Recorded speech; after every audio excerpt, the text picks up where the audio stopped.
Good afternoon. Hooray, we made it to week 10, right? Welcome to another What Matters to Me and Why here at UCI. My name is Jane Page, and I'm a member of the organizing committee, and it is an honor to get to introduce this program.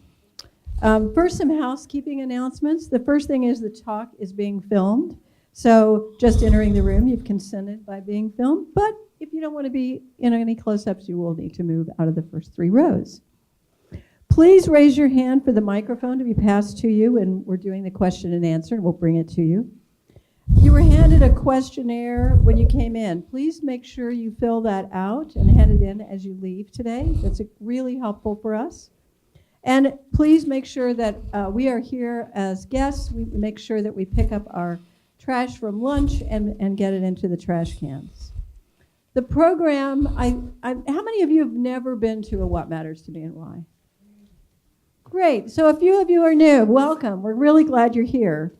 The staff, the students, and the faculty at UCI, we spend so much of our time dealing with teaching and learning and doing coursework and research, lecturing, working on budgets, and personnel matters, and many things that support to serve our university.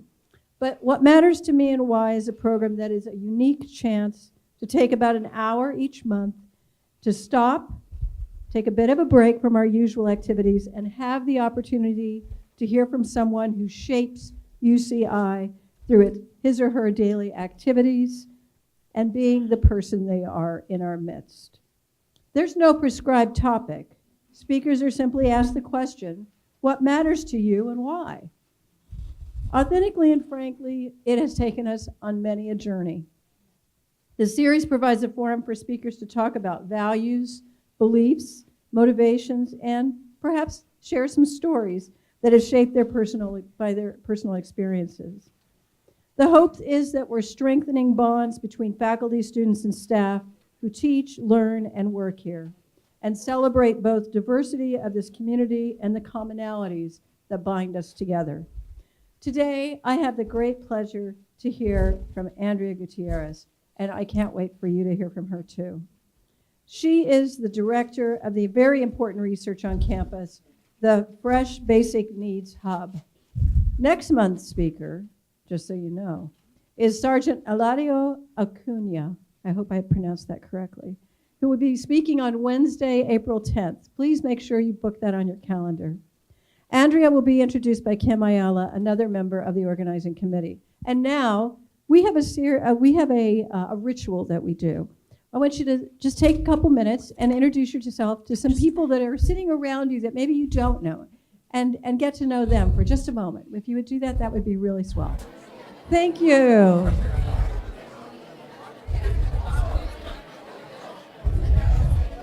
Thank you so much.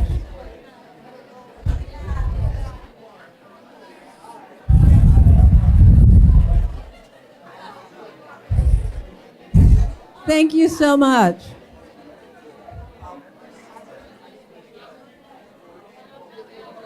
Thank you very much. Hello.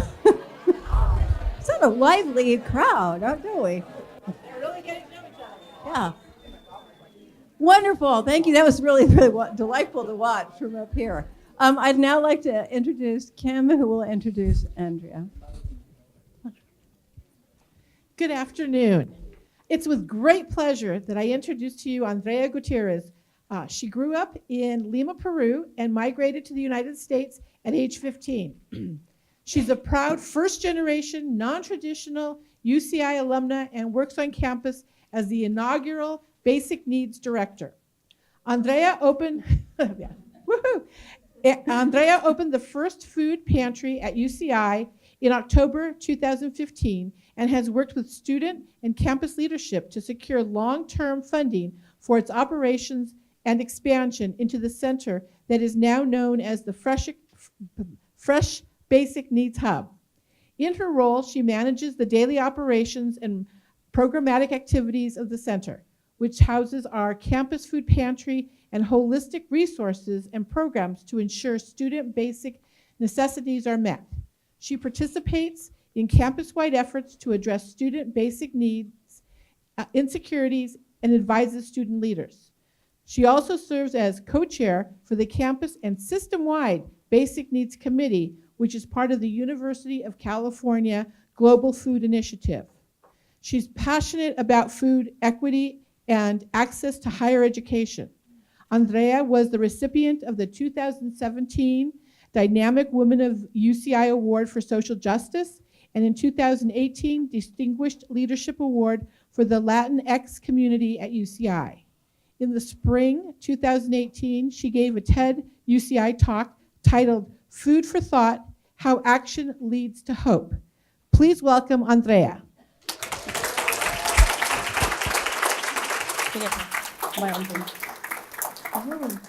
Is it still morning? Good afternoon, everyone. Thank you so much for being here.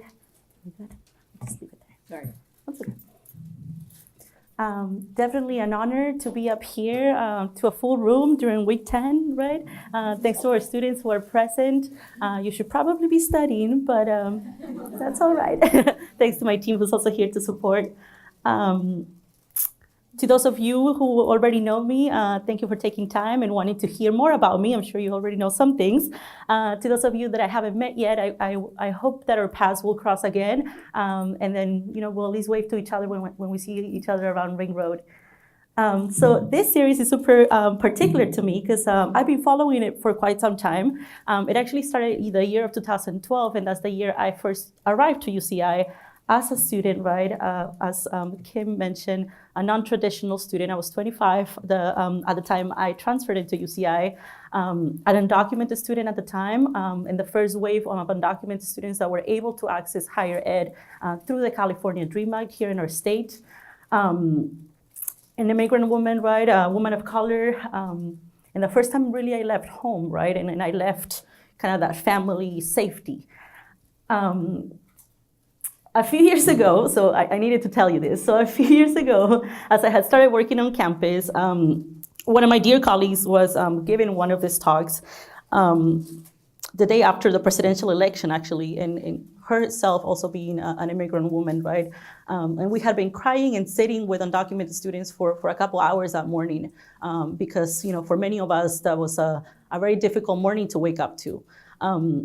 And my colleague stood up, after shaking off the tears and came here and did this talk. And I remember thinking to myself even before this, if I ever get invited or when I get invited to do a What Matters to Me and Why, that will mean I have made it. And I just had this thought. I don't know. I don't even know what I was thinking about, like making it, So I guess I have made it. I'm just kidding. I didn't quite have an idea what that really meant at the time for me, right? But I think, as I was thinking about this, it was really about not necessarily recognitions or titles, right? It was really about feeling embraced by this community, making it to me, right? It was really about feeling supported, and also that the work that we had started back then, right, when we had very little support and kind of like we're just starting a new project for the UC system, that this work would be elevated and recognized as important, right? As important as part of the educational journey that our students are going through, that they must be supported with their basic needs, right? And stepping in as a campus community to do that for them. So perhaps so setting an intention out into the universe, right?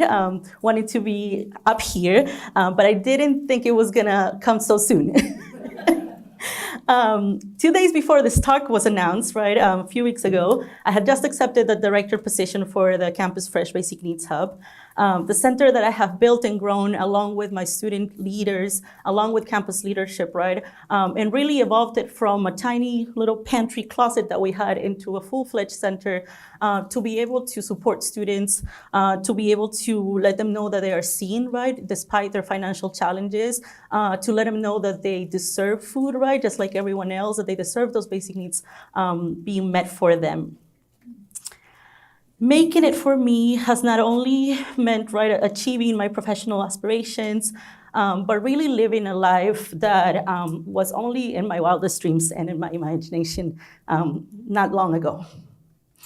Making it has meant pushing through the many barriers along the way, healing from past hurt, and leading with love and hope through it all. I have to be honest, and I'm a little nervous up here. It is kind of tough to put yourself out, out there. I'm very used to telling my story and being vulnerable in front of my students who I know can relate to the story, who I know that perhaps have lived through some of the things I have lived through, but I don't think I've ever done it in such a public setting. So I will admit my voice will probably break a few times. As I tell you, right, and what I really wanted to do up here today is give you an insight of, maybe kind of the journey I've been on, and why I am the way I am, right? If you know me, you know that I'm always smiling, right? That I keep a really positive attitude. I think I've recognized that I really enjoy people. Like, I'm a people person. I really like connecting with folks. I'm very curious about people's stories and where they come from and what has made them, who they are. Pouring my heart out here, it's not easy. It's actually more difficult than it was to prepare for my TED Talk. And for that one, I had to memorize it, and I was in a theater in front of lights. So this should be easier.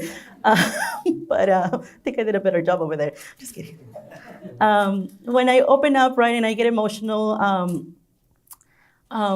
emotion is something I don't know how to hold back. I've never known. I used to think it was a weakness of mine, right, to feel things so intensely. But as I learned and as I grew up, right, understand that it's actually an asset, right? To be vulnerable, to be authentic in who I am, right? To not hide that some of the things I've gone through still hurt, right? But that have helped me push through. And that have shaped the person I am. They have shaped the choices I have made along the way. And they're the things that keep me grounded, right? Keep me grounded when times are rough, when we have a stressful day at work, right? Or when things seem to not be manageable. Those pieces of my journey are the ones that keep me grounded to, like, hey, Andrea, like, nothing is as bad as it has been before. In trying to narrow down to what matters to me and why, there's too many things that matter to me and why. I'm trying to center it around three main things that I think will shine through as I tell you about where I've been, what I've done. To me, that is home, that is healing, and that is hope. They just happen to all start with an H. So this first slide is my family, right? Home to me means family. It means my ancestors, my homeland, right? The home that we left behind in Peru, right, for multiple reasons, but also the home that we have been able to build here, right? And home to me also means UCI. UCI has been a space that has seen me struggle, but that has also embraced me, right, and allowed me to be my full self. And that, I think, not many folks have the privilege, right, of enjoying in their work life, right, in their professional life. UCI also means my passions, right, and kind of aligns with all of who I am. And I think in a weird way, right, maybe life was preparing me to be here. I just have this thought. So as it was mentioned, right, so on the left here, you see a picture of my entire family on my maternal, on my mother's side. This is a picture we took about a year ago, maybe a little less. It was the first time that my entire family was reunited after 18 years of separation, right? After 18 years ago, my Aunt Pili in the red in the front had left to the US. And then soon after, my mother, my sister, and I had followed. In the middle, that's my grandma Betty, which I'll tell you about in a second. And to her right, in the short hair, is my little mama. She's about to turn 60. Don't look the part, so I have high hopes for the future.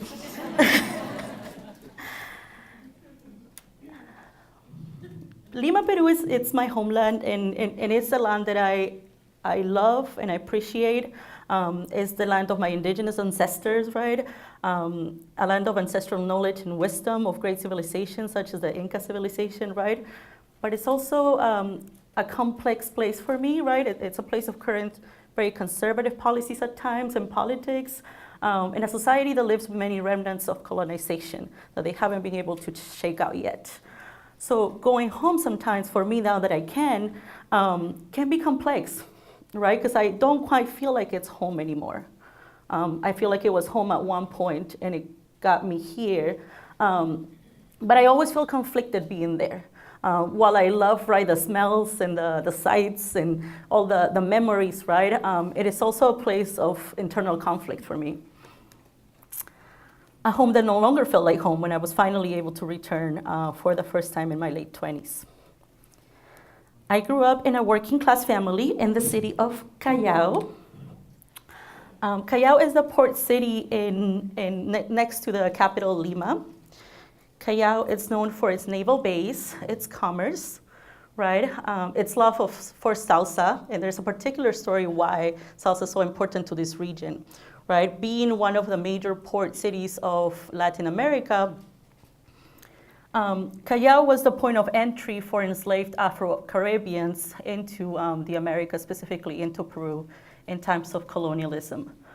As Afro-Peruvians gained their freedom, they established themselves in this area. And so there's a very particular Afro-Cuban, Afro-Peruvian connection that happens in this area that I really didn't know as I grew up, right? I just knew that salsa, specifically Cuban and Puerto Rican salsa, were kind of the main things for us, right? That in the neighborhoods, they throw parties where they just dance salsa for 8 hours to 10 hours in a row. Callao is also known and has a reputation for its poverty and its violence. So growing up, a lot of my classmates didn't understand where I was from. At one point, I became ashamed to say where I was from because people had this perception, right, of what Callao meant, or what the things they had heard. So when people would tell me, "Where are you from?" and I'm, "Oh, I'm from Callao." Isn't that where they kill people? And I didn't know how to react to that as a young child, right? Callao is large, and you can see some pictures, of course, here from the left to what it looks like, in the slum areas of Callao, all the way to the right, that's more closer to my grandma's neighborhood right now, right? So, and then it's colonial buildings, right? It is a large geographical area, but many folks, right, understand it to be something. It is true, though, that violence and poverty are present in the area. In fact, 17% of youth aged 15 to 29 don't go to school and don't go to work, and so they're very much vulnerable to the violence that exists, right? 14% of all residents in that area live in extreme poverty. And so for me growing up, I was no stranger to poverty, right? And what extreme poverty looks like, I could see it as we drove our car from Callao to our high school, right? It was always ever present in my eyes. So I had a really good understanding of class, right? Class and race, and how the family I had been born into, the area I had been born into, defined my opportunities. I have one younger sister. Oh, this is not it yet. I have one younger sister. There's only two of us. That's Daniela up there. My mother, Anna. And this slide, I also have my grandma, Betty, in the middle. Women have always been a major part of my life, right? My mother and my grandma are the ones who taught me strength, right? And I have seen them push through many barriers. While we lived in a humble neighborhood of Callao, so this one is the one I was trying to show. Up there is on the second floor, on this left side, is the apartment we grew up in. An apartment that my grandpa was really proud to buy for my mother, but it was, in the not so good part of the neighborhood. And so my parents, trying to shelter us and protect us, right, from the environment we were in, never let us outside.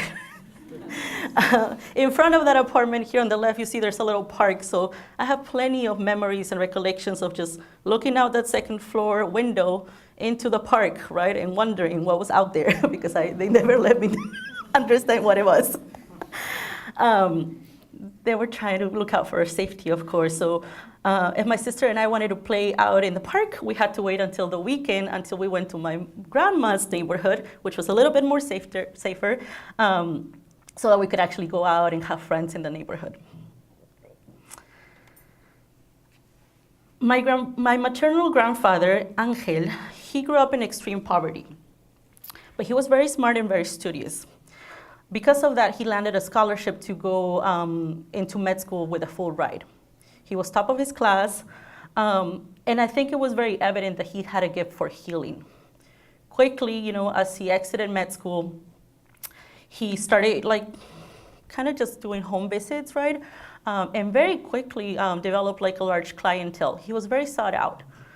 So much that he would work all day in the hospital, come home at 5, he would do home visits for a few hours, and then people would knock on the door of my grandma's house all day, all night, looking for him. Sometimes he was exhausted, right, and couldn't see any more patients, and literally people in the neighborhood would tell him, we just want him to touch us. So they kind of believed in him, right, in the powers that he had perceived to have. My grandfather, because, right, he was so sought out, he started making money quickly, right? But he was also working really, really hard. And he invested some of that early money, right, into creating 2 medical clinics in our area. The one here, it's what it looks like now, after it has been sold, but it used to be called the Clínica San Jose. That's a clinic where I was born, my sister, basically all my family. It's a clinic where we used to run around when we were children, right? And my parents had to go for a visit, right? Where many of my family members worked. We grew up around doctors and nurses, right? That was just our environment. As economic downturns took its toll, right? The wealth that perhaps my grandpa had enjoyed while my mother was growing up started to kind of fade away. But we still enjoy the safety net, right, of having a family business, a place where anyone could go work if they were out of work. And while we didn't have too much, we did have a comfortable life. While my grandfather was a great father and a successful businessman, right, had a very successful professional life, he was not so great of a husband. My grandmother, Betty, endured years of infidelity. She knew, right, until she finally decided to divorce him at age of 25. My grandma, Betty, the moment she walked away from that marriage, she decided that she would never trust a man in her life again. I think my grandma had been really hurt, right, knowing that there was an entire other family alongside. Keeping that, right, to keep the appearances, of course, in a conservative society, right, in the times where she was a young woman and the reputation that they had, she would just rather keep it under wraps. But the moment she walked away, because her children were old enough, she decided to never look back, to never date anyone, to just completely give up on that part, right? I grew up admiring my grandma because I saw that as a sign of strength, right? I was like, you walked away from a toxic relationship and said, never again. She was very stoic, and she just said, I'm going to commit my life to my children, right, and taking care of them and their children, and that's it for me. Even though her children pushed her to try to, date again and go out and see what's out there. She was 25. But she chose not to. And we never found out why. She has her reasons. As I grew up, then I started thinking of how badly she must have been hurt, right, to really just close off herself to any other opportunities. My parents are strong believers in education. My mother did have the chance to go to college in Peru. She studied psychology. My father also had the opportunity. However, he was young, and he admits he was a little dumb, so he didn't take the opportunity. He started, enrolled, and then got too busy hanging out with his friends and, living the young Peruvian life. So growing up, he had always told us, right, about his regrets of not continuing, right, and not finishing that education. And he had asked us not to make those mistakes, right? He had asked us to pursue an education no matter what it took, and that we were gonna kind of live his dreams, right? We went to a private French Catholic all-girls school that was run by French Catholic nuns from the Sacred Heart congregation. My parents chose this school because it had a really good reputation. It was a very rigorous school, but it was also a school that they could barely afford. It was a private school that was really expensive, about an hour away from our little apartment. Our school was predominantly full of very privileged children, right, who lived in the wealthy areas of the capital. I was always very aware of that. Only some of us were from working class families, and we knew exactly who we were. Because at the beginning of every month, right, when tuition was due on a monthly basis there, they would start calling us by name from our classrooms. They would call us by name and say, follow us. What they were doing is they were taking us into this large auditorium where they would just have us sit in punishment until our parents paid tuition. So I never thought about it too much until later. I was like, that was a real cruel form of public shaming, right? But here again, we were here in this Catholic school that was all about love, right, and instilling us good values. So that didn't make too much sense to me. Some of the students would sit there only for a couple hours, desperately trying to call their parents so they could pay, so they could get back into class. Because at the rigor of the school, if you missed 2 hours, you were 2 behind. Some of us would sit there a day or two. My sister and I would usually sit there 2 to 3 days before my parents could put together the money to then send us back into class. However, I did appreciate the rigor, right, and some of the values that were instilled in us. I think that formation, right, really helped me then be a successful student in the future. They taught us French since we were in kindergarten, so that was her second language. And I remember that we had French language lessons for at least 3 to 4 hours on some days. English was introduced in our 5th grade when they realized that English was becoming the global language. And so all of a sudden then we had French, English, Spanish, all together. But it was perhaps in school when I started noticing, right, that people wanted me to lead, that people were asking me to be in certain spaces, that I had that gift, right, that people were just seeing that in me. Very often I was chosen to lead the weekly Monday morning convocation in our main patio, where the entire school and all of our students had to be in perfect formation, in a spotless uniform, right, wearing a French braid. They were very particular about their French braids, so my mother had to learn how to make those. And I would be chosen to lead the entire school in saying the Lord's Prayer in French. I've had this loud voice of mine since I was very teeny. It used to be something I didn't like, because when I had to make a phone call, people would say, yes, sir. And I'd be like, but I'm a 7-year-old girl, okay. So it made me kind of self-conscious back then. Now I really enjoy it. I can project my voice far, but that also means sometimes I'm pretty loud, and people just have to deal with it. I later understood that learning English as fast as I learned it, one of the reasons was because I had enjoyed learning languages. I was actually one of the best students, in the French area in those classes. Beyond that, in school I was very active and I wanted to participate in everything and anything that came up, right? So if there was a recital, I would try to be on it. After school activities, extracurriculars, I wanted to do it all. And my mother, most of these activities incur an extra cost, right, to participate, or if I was going to be in the recital, a specific costume that she had to buy or make for me. She never told me no, but now I know that it was really a stretch for her. And she would often ask me, really, Andrea, do you really need to be part of everything? And we would laugh and I would be like, yes, I need to.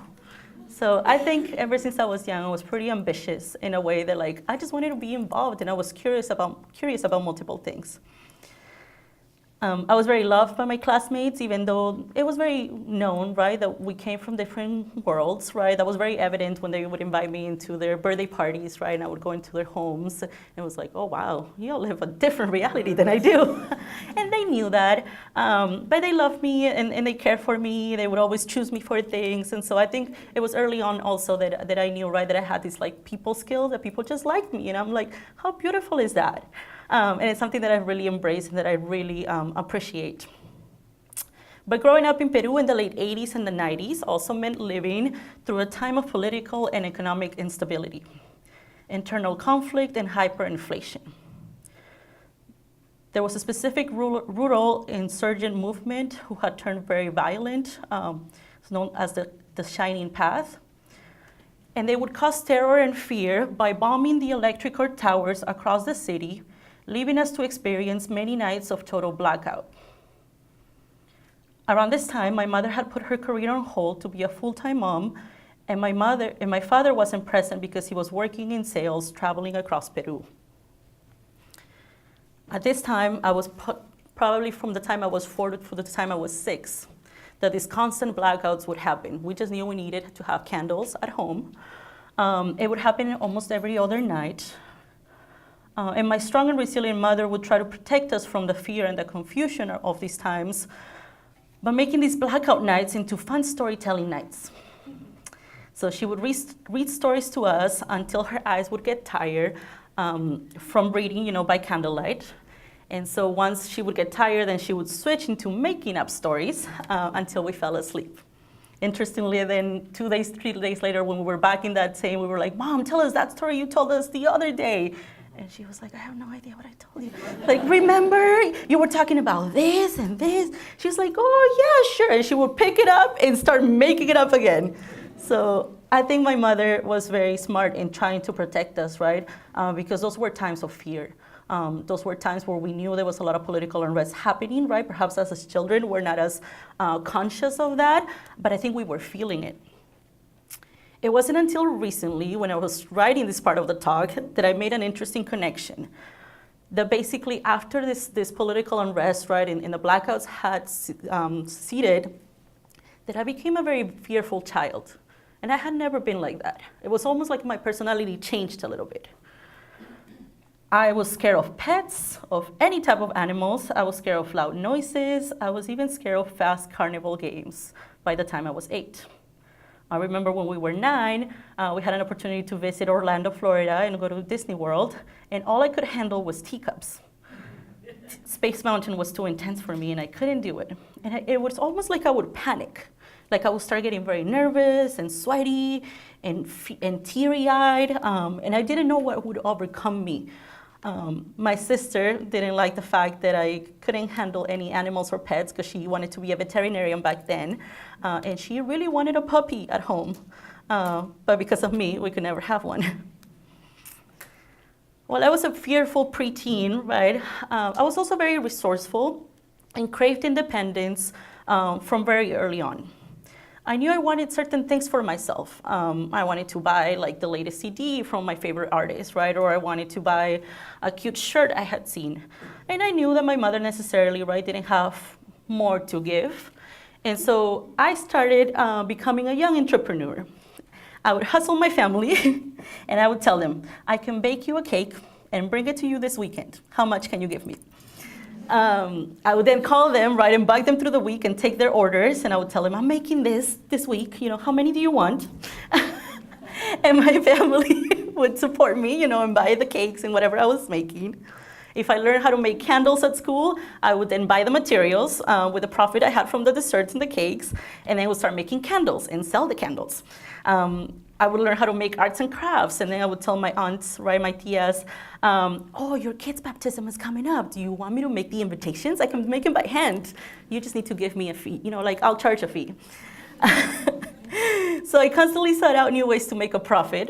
I had this knack for creating things and seeking independence, right, and not always having to ask for what I wanted, but trying to get it for myself.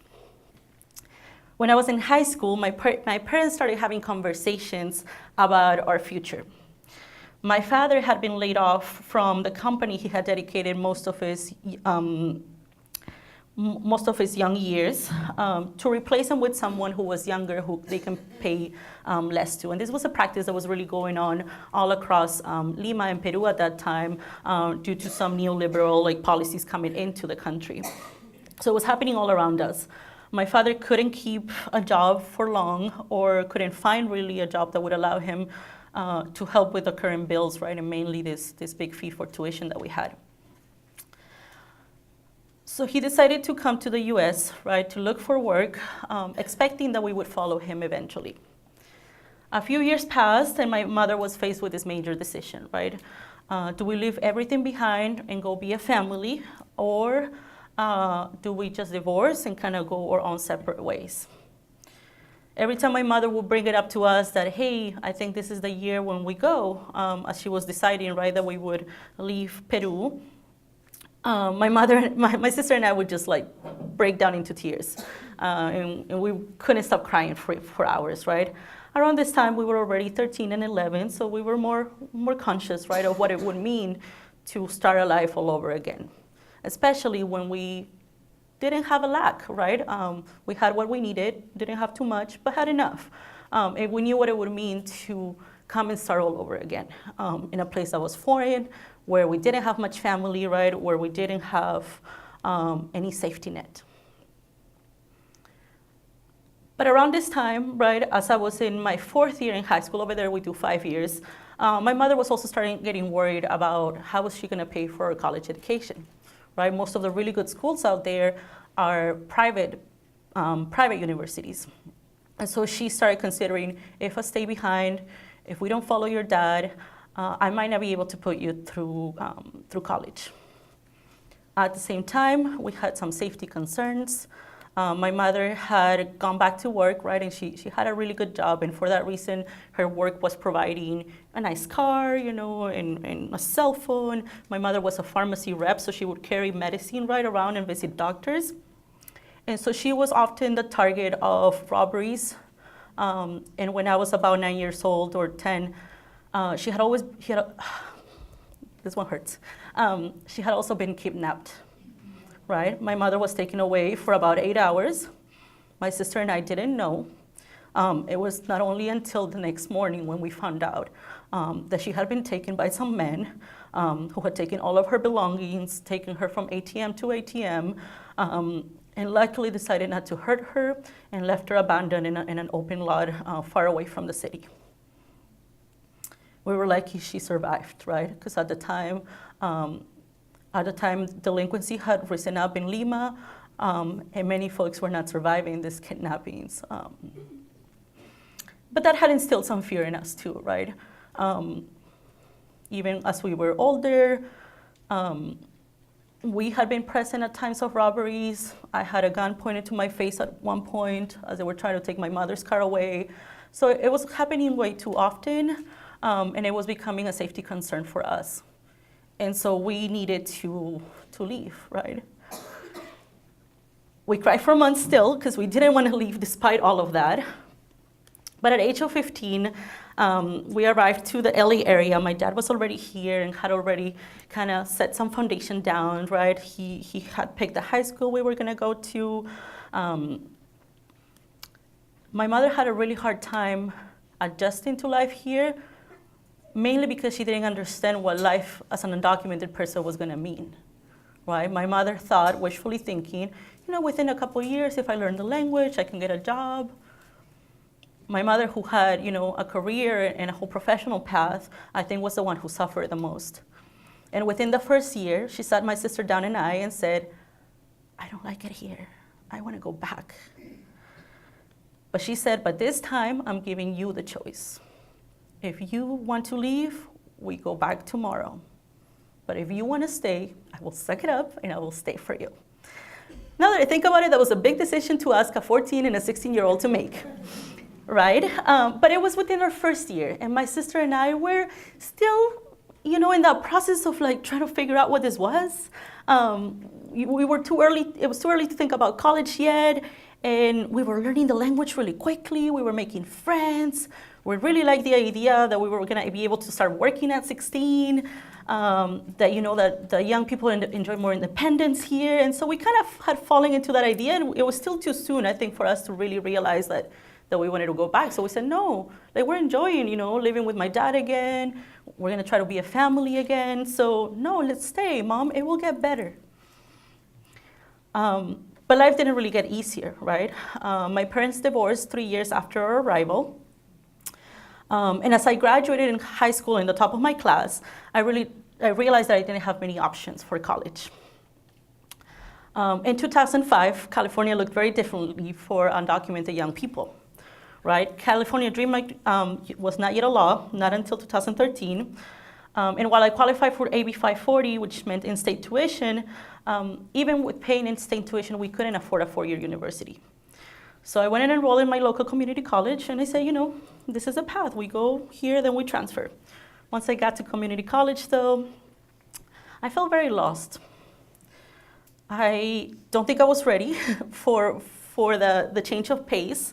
Really doing it without much guidance because my parents didn't understand the college system here. We didn't know anyone who was going to college. And I soon realized that even if I completed my first 2 years of community college, that I was not going to be able to afford a 4-year university without financial aid and without access to loans.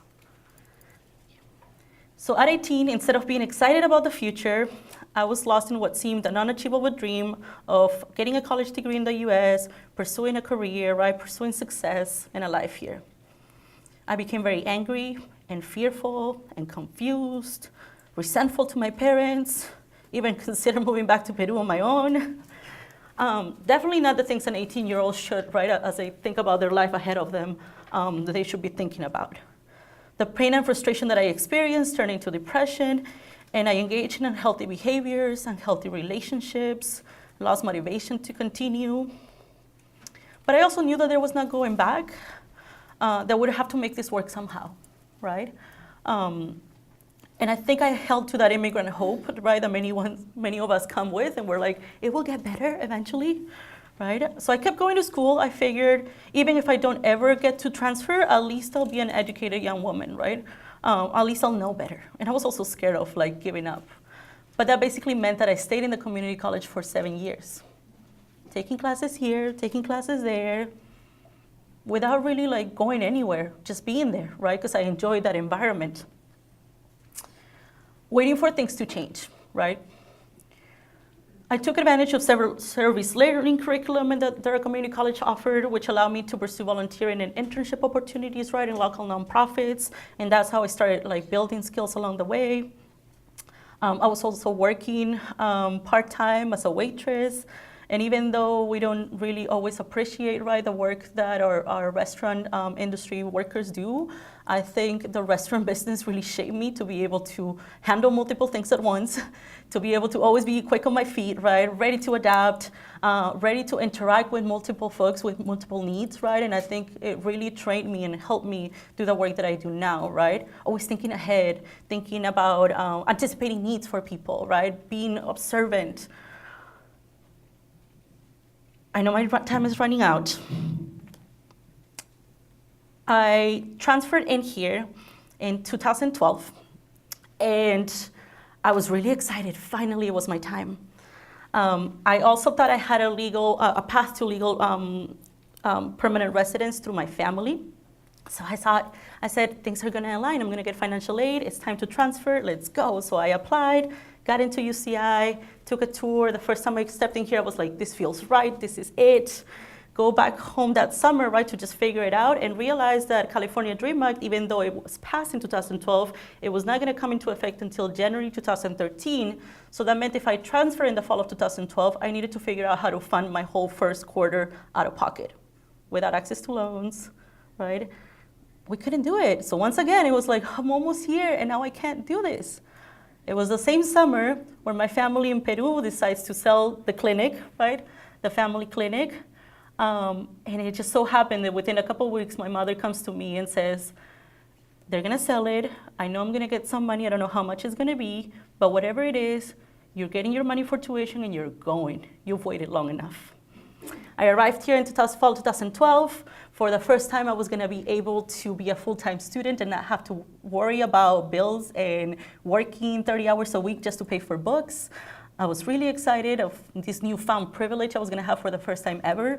At that point, I had been working for at least 10 years already. I got here and I was really excited, and I was seeking out spaces. I was seeking out spaces where people could understand me, where people would embrace me. I knew that I needed a community. This time I knew better that I needed people to support me, that I wasn't gonna be able to make it alone. And I also made a very conscious decision to start being undocumented and unafraid. And I said, this is a new campus, it's a new community. From today on, I'm not gonna be afraid of telling people who I am. This is part of my identity, it's part of my journey. So I will open up. And so I used to introduce myself to people and say like, oh yeah, I'm undocumented, you know, I'm trying to connect with the community here. Do you know anyone? So, you know, you can connect me with. that fall, as I got exposed to the beauty of UCI, right, the calmness, right, the quiet, and also the vibrant community that's here, right, the students or student leaders who are trying to make the space better, who are pushing for new things. That first year, I also find out that I actually had a deportation case under my name. So here we go again. As I'm trying, right, finally, okay, we're here, we're gonna make it. As I was trying to fix my legal status through a family petition, they tell us we had a deportation case under our name. And I didn't really know what that meant at that point. I was like, am I in danger? Are they looking for me? Apparently, we had lived with a deportation case for about 4 years before we found out. And that's a whole other story of how the paralegals kind of screwed us over. But it felt, once again, right, like, why are things always coming my way? But this time, I think I was older and I was wiser. And I said, well, life is dealing cards to me again. But this time I'm going to use, right, this frustration and this fear and anxiety that I'm feeling, and I'm going to try to channel it into good things, right? And I'm going to become involved, you know. I'm going to seek opportunities to do things on campus, right? And that basically led into me becoming one of the student leaders, right, for the undocumented community, who then got to advocate for our undocumented community, for the resources that now we enjoy, to President Napolitano, as she had just stepped into the UC system. As the president, she requested a meeting with student leaders, right? On her third day on the job, she knew that the undocumented community was very fearful of her presence on the UC, and she invited us in. And I remember getting a call from the UC student region saying, Andrea, because she was also the student region was here in the law school, and she knew me, and she said, Andrea, I need you to put together a group of 8 to 10 students and come up to Oakland to talk to President Napolitano. And I was like, why me? It was one of those moments that I once again I was chosen, right, to lead this. And I had to say yes. I was like, well, I don't really know. I think it should be someone else. But you know what? If you trust me, let's do it. We took a caravan up to Oakland, met with the president. A month later, the funding, right, for undocumented resources was announced for the UC system. I know it was just not us, right? I know there had been years of trying to receive funding for this. But I like to think, right, that we had some influence in being able to kind of speak our power, right, and talk to her and tell her how difficult it had been for us, right, to live as undocumented people in the shadows, in fear, and that we needed things to change quickly in the university as the laws were changing. By the time I was a fourth year, I finally was able to overcome the deportation case. My parents had to spend a lot of money on legal fees, and so then I had to go back to work to be able to pay living expenses here, as they were paying for the legal fees at home. I stayed a fifth year so I could travel and do a summer a study abroad program. And my advisor in the history department advised me to go to Peru for my study abroad. And I said, what? Like, what do you mean? Like, I'm going home for like a vacation. And she said, you're studying Peruvian history. You're trying to learn about your own journey, right? And try to make sense of your reality. She was like, you are reading Peruvian historians from here. Why don't you go study with them? And it clicked, and I was like, oh, I never knew that was, I had never considered that. I lived in Peru for 6 months. And that's when I think everything came full circle for me. It was no longer home, right? It was no longer a place where I saw myself. I started thinking about who I would have been if I had stayed. And I was comparing myself with my cousins and people in my family. I would be a very different person if I had stayed. And that's when it hit me, right? That I had to go through all of that to become the person I had become today. That I was a more socially aware person, right? That I was someone dedicated, that wanted to commit my life, right, to social justice, to improving the lives of others.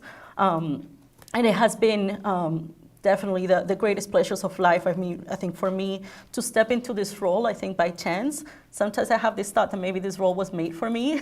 I started as a coordinator, right, and started with a 1-year grant and worked our way up and grew this program beyond what we ever thought we were going to build it into. as I finish, right, I think about the multiple homes that support me and that keep me grounded.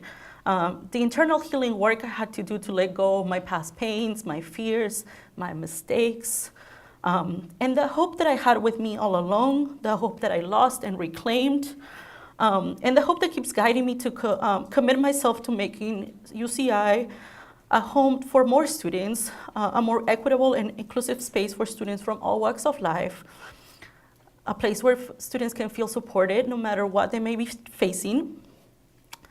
And when I talk about hope, I'm talking about hope as work and not necessarily as magic, right?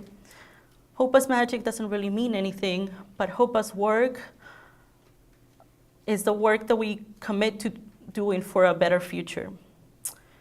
There's this really cool quote from a Black Lives Matter organizer, DeRay McKenson, who says, "Hope as work is knowing that our tomorrows can be better than our todays because people work to make it happen, and that keeps us going."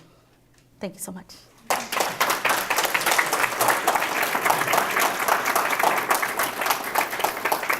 I went over my time.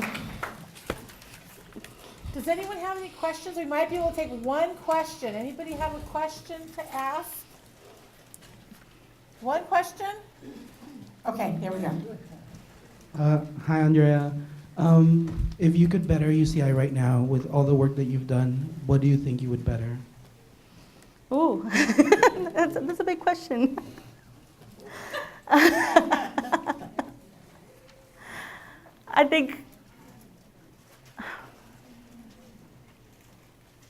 I think I would want more vulnerable leaders in our campus who are willing to open up and share, right? That no matter when you make it, because sometimes when you make it, you leave all the pain behind and you're like, I'm up here, I'm good, right? But I think our students, right, especially the students of today, they need to be able to see the struggle. They need to be able to see what it took. Because right now, many of them are feeling lost and confused, right? They're feeling like they don't belong. They feel like nobody understands them. And so I think I need more of us to step into our truth and our power to be able to support our students just by letting them see more than our titles and our roles. Okay, thank you. And Natalie from the Hub has something for you. Oh, she's so sweet. So my students are the best. Thank you I for adore coming, you. and please turn in your assessments and have a good afternoon.